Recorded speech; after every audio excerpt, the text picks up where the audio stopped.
Halo teman-teman, selamat datang kembali di Seonggok Bidak Catur.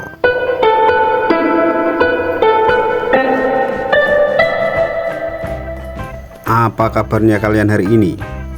Saya doakan semoga kalian dan keluarga diberikan kesehatan, dimurahkan rezeki, dan dimudahkan segala urusannya.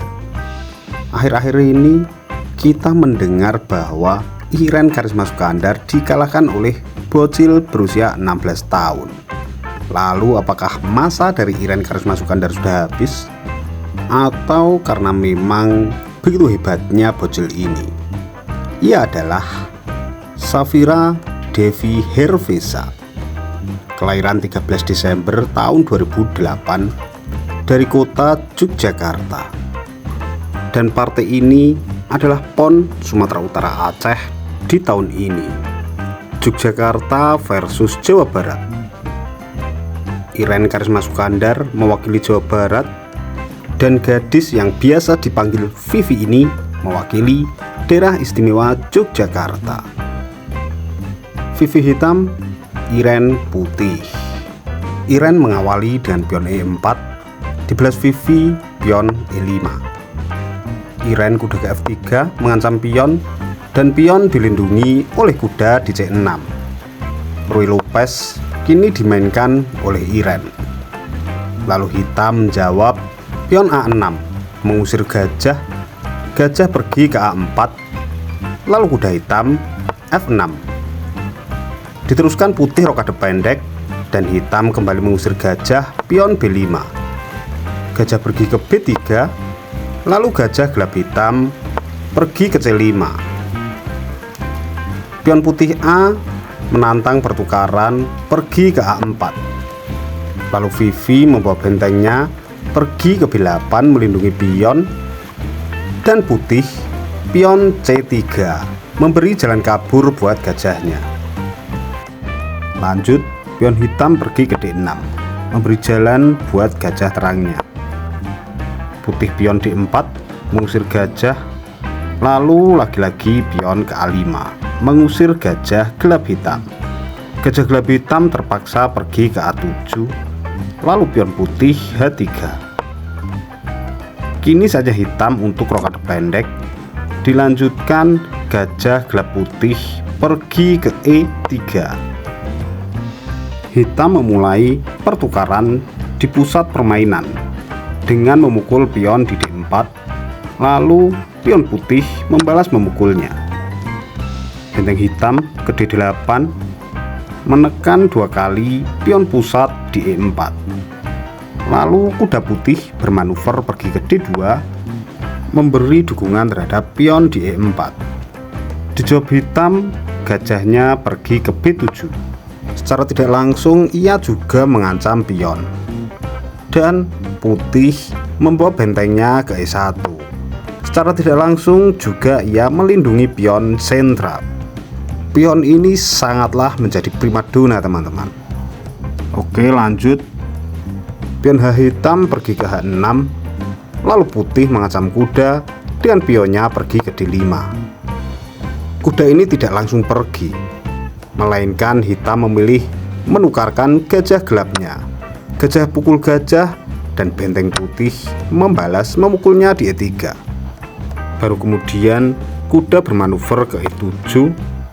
Lalu putih kuda ke E4. Pion hitam ke C6 menawarkan pertukaran. Lalu setelah dimakan oleh pion, kuda kembali ke C6. Dengan begitu kuda hitam menawarkan pertukaran, dan putih menolaknya. Kuda pergi ke F5 menempati petak yang sangat strategis, sehingga hitam harus mengusirnya dengan membawa gajah terang ke C8. Namun putih membiarkannya dengan membawa menterinya pergi ke C2. Kuda hitam C otomatis terancam, sehingga ia pergi ke E5. Baru kemudian kuda putih kembali lagi di D4. Lagi-lagi hitam menekan pion di E4 dengan membawa gajahnya ke B7. Lalu menteri putih pergi ke B1. Pion hitam D5 dan langsung saja dipukul oleh pion putih, dan tugas untuk membalasnya diambil oleh kuda. Tanpa babi Bu berpikir panjang, Putih menukarkan gajahnya terhadap kuda hitam. Gajah pukul kuda dan Menteri Hitam membalasnya. Sampai di sini sadarkah kalian bahwa Hitam mengancam Skakmat terhadap Iren Karisma Sukandar? Selain menteri ini mengancam Skakmat, ia juga mengancam kuda di D4. Sehingga jawaban bagus oleh Iren, ia menutup laju Skakmat dengan membawa kudanya ke F3, sekaligus melindungi kuda di D4. Sehingga kuda putih di F langsung dipukul oleh Hitam. Kuda memukulnya lalu dipukul balik dengan kuda D. Benteng Hitam tak mau kalah, ia memukul benteng putih di E3, lalu pion putih membalasnya. Benteng Hitam kini memposisikan diri menggantikan peran benteng yang tadi di E8. Karena benteng hitam itu mengancam pion di E3, sehingga putih membawa bentengnya pergi ke A3 melindungi pion. Pion hitam maju ke B4 mengancam benteng, lalu benteng mengancam Menteri Hitam dengan pergi ke D3. Menteri Hitam pergi ke A5 memukul pion putih, sehingga putih kehilangan satu pionnya lagi. Perwira mereka sama-sama kuat. Iren lebih diuntungkan karena menuju ending game ia masih memiliki kuda. Sementara Hitam, Vivi, ia memiliki perwira minor berupa gajah terang. Dan gajah terang maupun gajah gelap, jika hanya satu di ending game, tentu tidak segarang kuda.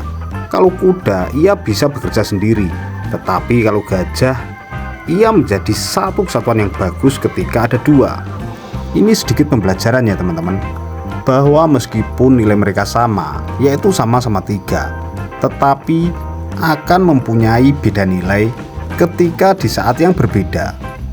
Satu kuda dengan satu gajah akan berharga satu kuda, tetapi 2 kuda dengan 2 gajah akan lebih berguna 2 gajah. Memang hal-hal seperti ini tidak tercatat di dalam teori, tetapi saya yakin bahwa banyak pemain catur yang menganggapnya seperti itu. Ya walaupun tidak semuanya. Oke, kita lanjut. Menteri Putih ke D1 menumpuk dengan benteng, lalu Menteri Hitam pergi ke C5 mengancam pion di E3 2 kali bersama benteng. Sehingga Raja Putih pergi ke F2 menambah perlindungan terhadap pionnya. Dilanjutkan Hitam pion A5. Benteng putih naik ke D4, lalu Hitam bentengnya pergi ke E6. Menteri Putih pergi ke D3, ancaman skak di D8 oleh benteng putih, sehingga Hitam membawa pionnya pergi ke G6, memberi jalan kabur buat Raja Hitam. Dan benar saja, benteng putih pergi ke D8, lalu Raja naik ke G7. Dan sampailah kita di mana menurut saya inilah langkah kesalahan dari Iren. Iren membawa menterinya pergi ke D4 skak.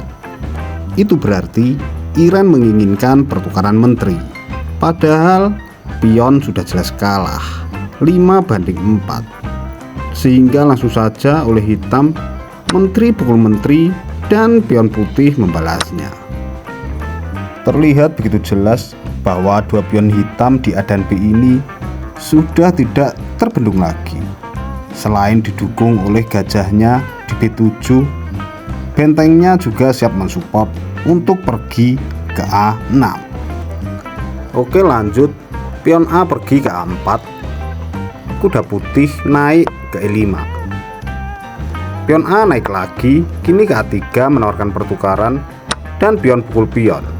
Pion B membalasnya, dan sungguh sayang sekali benteng Iren ini tidak bisa mengejar pion Hitam di A, karena ia sejatinya sedang terkurung. Gajah terang hitam di B7 ini sangat proporsional, sehingga benteng hanya bisa pergi ke D7, mengancam pion di F7, dan sekaligus mengancam gajah terang hitam. Simpel saja oleh Hitam, benteng pergi ke F6 skak, Raja Putih pergi ke G3, lalu pion A naik ke A2 mengorbankan gajah terang hitam. Langsung saja satu-satunya jalan yang bisa putih lakukan adalah memukul gajah di B7. Benteng pukul gajah dan pion promosi menjadi menteri.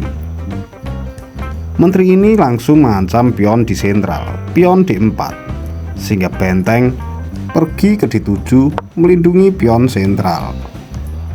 Menteri melakukan sekak di E1 dan sampai di sini Iren Karisma Sukandar memilih menyerah, mengaku kalah. Ya, karena memang sudah tidak bisa berbuat apa-apa. Jika permainan ini harus diteruskan, kurang lebih akan menjadi seperti ini. Raja naik ke G4, Menteri hitam skak di E4. Satu-satunya jalan Raja ke G3 dan skak mat di F4 oleh Menteri hitam. Wow, luar biasa sekali gadis ini. Baru 16 tahun, tetapi akurasi dan kalkulasinya sungguh sangat matang. Iren sampai dibuat kebingungan dan kewalahan. Semoga prestasinya masih terus berjalan, dan saya sangat berharap bahwa Indonesia melahirkan the next Judith Polgar. Baiklah teman-teman, cukup sampai di sini video kali ini. Jika tidak berkenan, silahkan kritik, beri saran dan masukan tentu saja lewat kolom komentar. Jika berkenan, silahkan like video ini, subscribe channel ini, sebarkan video dan channel ini. Kurang lebihnya mohon maaf yang sebesar-besarnya. Terima kasih sudah menonton dan wassalamualaikum warahmatullahi wabarakatuh.